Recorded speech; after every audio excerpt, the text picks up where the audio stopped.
বেজে গেছে এখন ঘড়িতে কি রে দাদা, তুই তোর বউকে বলে বোঝাতে পারিস না? হ্যাঁ, তুই এখনো এত বেলা পর্যন্ত ঘুমাচ্ছিস? তুই জীবনে এত বেলা পর্যন্ত কোথায় ঘুমিয়েছিস? তুই ঘুমিয়েছিস? আজ তো তোর বিয়ে 7 দিন হয়ে গেছে, তুই তোর বউকে নিয়ে এখনো পর্যন্ত তুই ঘুমাচ্ছিস। বেলা 12:30 বেজে গেল, কখন আমি কফি পাবো? আমি কফি কখন পাবো? এই জন্য তোকে আমি বলেছিলাম তুই ফরেনের মেয়েদেরকে তুই বিয়ে করবি না। ফরেনের মেয়েদেরকে বিয়ে করলে না ঠিক এইরকমই করে, ওরা টাইমই বোঝে না, ওরা টাইমটাই ওরা বোঝে না। তুমি শিগগিরই বাথরুমে যাবে, গিয়ে স্নান করে এসে আমাকে এই শুটকি মাছ রান্না করবে, আর আমাকে এক্ষুনি এক কাপ কোল্ড কফি বানিয়ে দাও, আর এই শুটকি মাছটা রান্না করে আমাকে উদ্ধার করো। বুঝতে পেরেছো?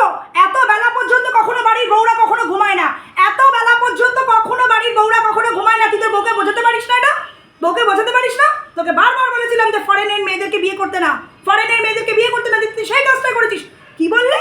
আমি এখন মুখে এখন এই মাস্ক ফেস প্যাক মেখেছি, আমি এখন রান্না করতে যাবো? তোমার এত বড় সাহস হয় কি করে?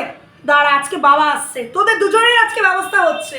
বাবা একবার বাড়িতে আসুক, তুমি শিগগিরই নিচে নেমে এই শুটকি মাছ রান্না করবে, সব কেটে গোছানো আছে, এক্ষুনি রান্না করবে আর আমাকে এক কাপ কফি দেবে।